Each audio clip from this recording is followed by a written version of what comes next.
এই মেয়ে মানুষটা কোথাও গেলেই ঝামেলা, এটা যে কবে একটু সিনসিয়ার হবে। হ্যাঁ চল। এতক্ষণে তোর আসা হলো, দেখ তোর জন্য যদি আমার গার্লফ্রেন্ড রাগ করছে না, তোর যে কি অবস্থা করবে সেটা তুই দেখিস। কোনো দেরি হয়ে যাচ্ছে, এখন এতগুলো কথা শোনাচ্ছিস কেন? তাড়াতাড়ি পা চালাই দেখি তো। আরে আরে কি করছিস? আমি চেঞ্জ করি না, আমার লাগবে। শখ কত তোর জন্য নিচ্ছি নাকি? তোর গার্লফ্রেন্ডের জন্য নিচ্ছিস, সেটা আবার আমাকে পরিয়ে দেখানো লাগে? মেয়ে তোকে মানাবে? ভালো লাগবে। ভাই এটা প্যাক করে দিন তো, এই ফুলটা দেন তো। তুই একটা কাজ কর, ওই যে রজনীগন্ধা ফুল দিচ্ছিস। আরে না, ওই ফুল নিবো মানে এটা কোনো ফুল হলো নাকি? তা তুই যদি আগে থেকে সব ডিসাইড করে রেখেছিস, তা আমাকে আনলি কেন? তো তোকে নিয়ে এসছি বলে কি তুই এইসব উল্টাপাল্টা চয়েস করবি নাকি? আমি তোকে সকালবেলা বলেছি ওকে একটা চেন গিফট করবো, ওতে কত খুশি হয়েছে, শি ইজ ভেরি হ্যাপি। তুই যে ওকে সারপ্রাইজ করবি সেটাও আগে থেকেই জানেন? তো জানবে না, ওর জন্য গিফট কিনেছি, ওকে সারপ্রাইজ দেবো, তো ও জানবে না তো কে জানবে? আরে গাধা, সারপ্রাইজ দিবে সে যদি আগে থেকেই সব জানে, তাহলে সারপ্রাইজের মজাটা কই থাকলো? আমি কি তাহলে ভুল করে ফেলছি? অবশ্যই। তাহলে এখন কি করব? ফোন করে মানা করে দিই। বল আজকে তুই ওর সাথে দেখা করতে। কেন যাবো না? আজ তোর বার্থডে, আমাকে যেতেই হবে। আরে গাধা, তুই ওকে জাস্ট বলবি যে তুই যাবি না, কিন্তু হঠাৎ করে গিয়ে সারপ্রাইজ করবি। Good idea. হ্যালো, আমি না একটা ঝামেলায় পড়ে গেছি, তোমাকে যে কিভাবে বলবো। কি সমস্যা হয়েছে বলো? দেব, আমার না ইমার্জেন্সি ভাবে গ্রামের বাড়ি যেতে হচ্ছে, সো আজকে আমরা না দেখা করতে পারবো না। আমি বাড়ি থেকে এসে আবার তোমার সঙ্গে দেখা করবো, কেমন? কিন্তু আমি যে তোমার জন্য রেস্টুরেন্টে এসে বসে আছি। তুমি রেস্টুরেন্টে কিছুক্ষণ সময় কাটাও, তারপর কিছু খেয়ে দেন চলে যাও। আচ্ছা ঠিক আছে, তাহলে তুমি আমার ফোনে কিছু টাকা পাঠিয়ে দাও। আচ্ছা ঠিক আছে, আমি পাঠিয়ে দিই। চল না, তোমার বন্ধু না, চল না। আরে কি পিয়াস জরুরি কাজে গ্রামের বাড়িতে গিয়েছে, ও আর আসবে না। পিয়াস তো ছিল আমার শুধুই টাইম পাস, আমি তো ভালোবাসি তোমাকে।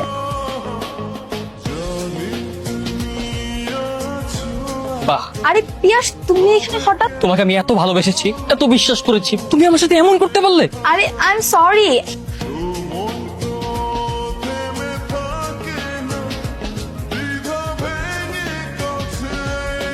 তোমাকে তো আমি ভালো মেয়ে ভেবেছিলাম, তুমি আসলে একটা খারাপ। ছি! কই তুই? কেন, কি হয়েছে সেটা বল। 3 দিন ধরে তুই ভার্সিটিতে আসিস না, ফোনটা অফ করে রেখেছিস, ঘটনা কি বলতো? তো ফোন বন্ধ থাকলে কল দিলে কিভাবে? মাত্র অন করেছিস, সেই জন্য পেলাম। প্লিজ আমাকে একটু একা থাক। ছ্যাঁকা খেয়ে প্যাকা হওয়ার দিন এখন আর আছে রে? একটা মেয়ে ছ্যাঁকা দিয়ে চলে গেছে, এই জন্য মন খারাপ করে বসে থাকলে হবে? তোর সাথে বড় কথা বলবো, কে যেন আসছে। ফাজিলটা আবার ফোন করেছিস। আসসালামু আলাইকুম, আপনার পার্সেল। আমার পার্সেল? আরে এটা তো রং অ্যাড্রেস। এক্সকিউজ মি, পার্সেলটা আমার না।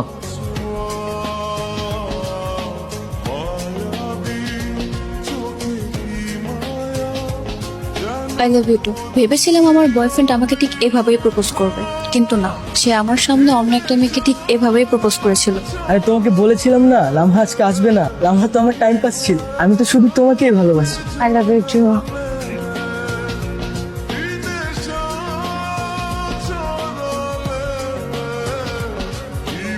এই আচ্ছা, তোকে একটা সিরিয়াস কথা বললাম আর তুই এরকম গাধার মতো হাসছিস কেন? আমি তো ভেবেছিলাম এতদিন তুই শুধু বোকা, এখন দেখি তোর থেকেও বড় বোকা আছে। একটা মেয়ে ছ্যাঁকা খেয়েছে, সেটা আমার ডায়েরিতে লিখি। তোর সাথে না আমার কোনো কিছু শেয়ার করাটাই ভুল হয়েছে। আমি আজকের পর থেকে তোর সাথে আর কোনো কিছু শেয়ার করবো। যা। 3 দিন পর ভার্সিটিতে এসেছিস, আমাকে রেখেই চলে যাচ্ছিস। তুই আমার বন্ধু না, তুই শত্রু। তুই ডায়েরিটা কেন খুলে পড়তে গেলি? আমি তো ভাবছিলাম ডায়েরির ভিতরে হয়তো কোনো অ্যাড্রেস বা ফোন নাম্বার পাবো, যেটা পরে পুনরায় ডায়েরিটা আবার ফেরত দিতে পারবো, সেজন্য পড়েছি। যদি কোনো অ্যাড্রেস পাই তাহলে তুই আর আমি একসাথে যাবো, ঠিক আছে? দেখি তেমন কিছু পাই কিনা।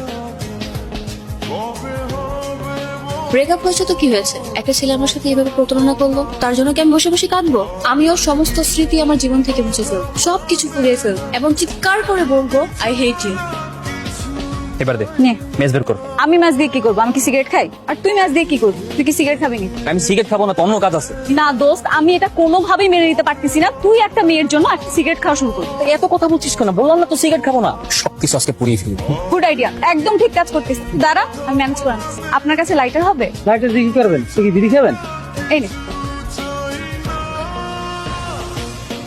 আমি তোর সমস্ত স্মৃতি আমি আজকে সব পুড়িয়ে ফেলে দিই। I hate you Mitu, I hate you.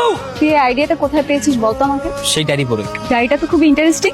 আচ্ছা, ডায়েরিতে কি কি লেখা ছিল সম্পূর্ণটা বলতো আমাকে। আরে সেটা কিভাবে বলবো, আমি তো পুরোটা পড়েই নেই। তোটা পড়বি না? প্রতিদিন কি এক পৃষ্ঠা করে পড়িস তুই? বাসায় গিয়ে না হয় বাকিটা পড়ে নিবো। আচ্ছা ঠিক আছে, তোটা পড়ে আমাকে জানাবি আর কি কি ইন্টারেস্টিং আছে। ব্যাপার কি? হ্যাঁ, মুচকি মুচকি হাসি, আবার প্রেমে টেমে পড়েছিস নাকি? হ্যাঁ মনে হয় সত্যি সত্যি ওর প্রেমে পড়ে গেছি। ওর ডায়েরির ভাষাগুলো পড়লে না সত্যি সত্যি ওর জন্য খুব মায়া লাগে। আবার সেই প্রেম কাহিনী, চেনা নেই জানা নেই একটা ডায়েরি কোত্থেকে পেলো, সেটা পরে উনি দেবদাস হয়ে গেছে। সত্যি একদিন ওকে খুঁজে বের করবো। ততদিনে নিশ্চয়ই আরেকটা প্রেম হয়ে গেছে, নাহলে বিয়ে শাদী হয়ে গেছে। বিয়ে হবে না। কেন হবে না? তুই তো এখনো পুরো ডায়েরিটা পড়িসনি। বাকি অর্ধেকে লিখে আছে বাসর ঘরের রীতিকথা। বললাম তো বিয়ে হবে না। মেয়ে মানুষ প্রেম করলে বিয়ে করবে না, এটাই তো স্বাভাবিক। তুই না কোনোদিন আমার ভালো চাস না, তোকে তোকে বলাটাই আমার পড়েছে তোর। আরে যা যা, ঠিকই আবার ছাড়া খেয়ে আমার কাছেই ফিরে আসবি। হয়েছে, আমি দূর থেকে মরে গেলাম না, তোর কাছে আর আসছি না। এরপর আমি কলেজ পেরিয়ে ভার্সিটিতে উঠলাম এবং ভার্সিটিতে ওঠার পর প্রথম দিনই আমি সকালের উপর ক্রাশ খেয়ে গেলাম। তুই এত রাত আমাকে বাসার নিচে ডেকেছিস কেন? তোর চেহারা দেখার জন্য আমি তোকে ডাকিনি, তোকে ডাকছি অনেক ইম্পর্টেন্ট কথা আছে। আচ্ছা কি বলবি বল, 5 মিনিট সময় দিলাম। বাবা বাসায় আছে, আমাকে যে কোনো মুহূর্তে ডাকতে পারে। আমার তো ভার্সিটিতে ভর্তি হয়েছে। তো কি হয়েছে, ভার্সিটিতে ভর্তি হওয়া কি দোষ কিছু? সে ভার্সিটিতে গিয়ে প্রথম দিন একটা ছেলেকে থেকে ক্রাশ খাইছে। এই কথা বলার জন্য আমাকে রাতের অন্ধকারে রাস্তা নিয়ে আসছে। তোকে বলবো তো কাকে বলবো? আমি তাকে ভালোবাসি না। এখন সে যদি ভার্সিটিতে গিয়েই প্রথম দিনই একটা ছেলেকে থেকে ক্রাশ খায়, এটা কি মানা যায়? আচ্ছা ডায়েরিতে কি লেখা ছিল পুরো কাহিনীটা আমাকে বলতো। Sorry. It's okay. Excuse me. জি বলুন। ভার্সিটির লাইব্রেরিটা কোন দিকে বলতে পারবেন? আমিও খুঁজতেছি। ও আচ্ছা, আপনিও ফ্রেশার? তাহলে তো আমরা ফ্রেন্ড হতে পারি, কি বলেন? ফ্রেন্ড? হ্যাঁ শিওর। এটা তো স্বাভাবিক ব্যাপার, ছেলেটা একটা মেয়েকে পছন্দ করতে পারে, এমনও হতে পারে মেয়েটা অন্য কাউকে পছন্দ হবে কেন? এমনও হতে পারে মেয়েটা এখনো সিঙ্গেল। সত্যি বলছিস? গেস করলাম, আমি কিভাবে বলবো? ডায়েরিটা পুরোটা পড়ে দেখ, তাহলে জানতে পারবে। প্রথম দেখাতেই সকালকে আমি পছন্দ করলেও আমাদের সম্পর্কটা দ্বারা বন্ধুত্ব। সকাল আর আমি খুব ভালো বন্ধু হয়ে গেলাম। আমি নিজে মুখ ফুটে কখনো ভালোবাসি বলতে পারি না। আমরা দুজন একসাথে ঘুরতাম, হাঁটতাম, চা খেতাম, রাস্তায় হাত ধরে প্রেমিক প্রেমিকার মতো হাঁটতাম। তোকে একটা কথা জিজ্ঞেস করি, হ্যাঁ বল। তুই কি আমাকে শুধু বন্ধুই মনে করিস? তার থেকে বেশি কিছু। কি বল না প্লিজ, বল না। তুই আমার শত্রু আর তুই আমার বন্ধু, বুঝতে পেরেছিস? ছাড়, আচ্ছা দূরে যা। মানুষের জীবন কত অদ্ভুত, তাই না? কখন কার জীবনে ভালোবাসা চলে আসে কেউই বলতে পারে না। তুই কি আবার নতুন করে প্রেমে পড়লি? ওর রোমান্টিক কাহিনী পড়তে আমার ভালোই লাগে। ওর বেস্ট ফ্রেন্ডই ওকে একদিন ছেড়ে চলে যাবে, তখন না থাকবে বন্ধুত্ব, না থাকবে প্রেম। তোর কোনো আইডিয়া আছে পৃথিবীতে কত বন্ধু তার বান্ধবী প্রেমে পড়ে? বাবা ঠিক আছে, আমার ভুল হয়েছে, আমি মাফ চাচ্ছি, এই যে কান ধরলাম। চল আয়। চল।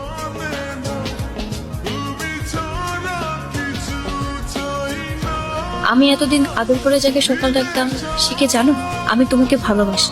বহুদিন বহুবার বলতে গিয়েও আমি বলতে পারিনি। কেন জানি সব সময় ভয় হতো যদি আমরা বন্ধুত্ব থেকে বিচ্ছিন্ন হয়ে যাই। এখন আমার মনে হচ্ছে আমার আর দেরি করা ঠিক হবে না। আগামী 17 তারিখ আমার জন্মদিন। আমি তোমার জন্য অপেক্ষা করব।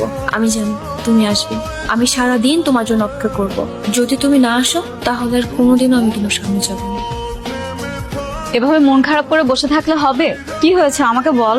লামহা তো সেজন্য তোর বেস্ট ফ্রেন্ডের জন্য অপেক্ষা করবো। তাহলে তো অনেক বড় প্রবলেম হয়ে গেল। মেয়েটা তো শুধু শুধু গিয়ে অপেক্ষা করবে, তাই না? বল কি করবো কোনো কিছুই বুঝতে পারছি না। ভেবেছিস কিছু? আমি লামহার সঙ্গে দেখা করবো।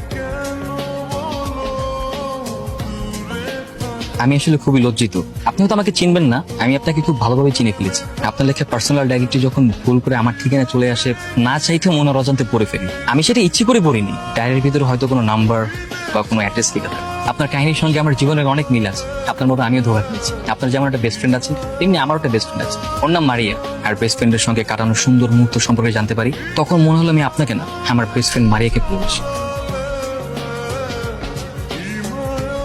মারিয়াও ঠিক তেমনই আমার অনেক কেয়ার করে। মারিয়া আমাকে ভালোবাসে কিনা, তবে এতদিনে আমি ঠিকই বুঝতে পেরেছি যে মারিয়াকে আমি অনেক ভালোবাসি। আজকে আমি মারিয়াকে প্রপোজ করব। আর আই এম সরি, প্লিজ আমাকে ক্ষমা করে দিন। এই নিন আপনার ডায়েরি।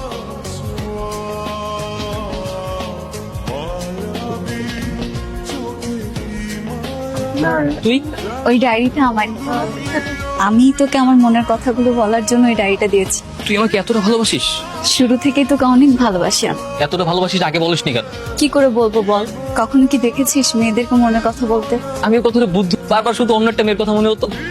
ডায়েরিটার উপর ওই মেয়েটার ছবি ছিল বলে তুই সবসময় মেয়েটার কথাই ভাব। এই সিম্পল ব্যাপারটা আমি ধরতে পারি না। এখন কিভাবে দাঁড়িয়ে থাকবি নাকি আমাকে প্রপোজও করবি? তোকে আজকে অসম্ভব সুন্দর লাগছে, একদম পুরো পরীর মতো। কেন এর আগে কখনো সুন্দর লাগেনি? সেভাবে লক্ষ্য করা হয়নি, সবসময় তো বন্ধুর নজরে দেখছি, এখন তো ভালোবাসার নজরে দেখছি, তাই অনেক বেশি সুন্দর লাগছে। আমি আগেও সুন্দর ছিলাম, তুই কখনো দেখিস।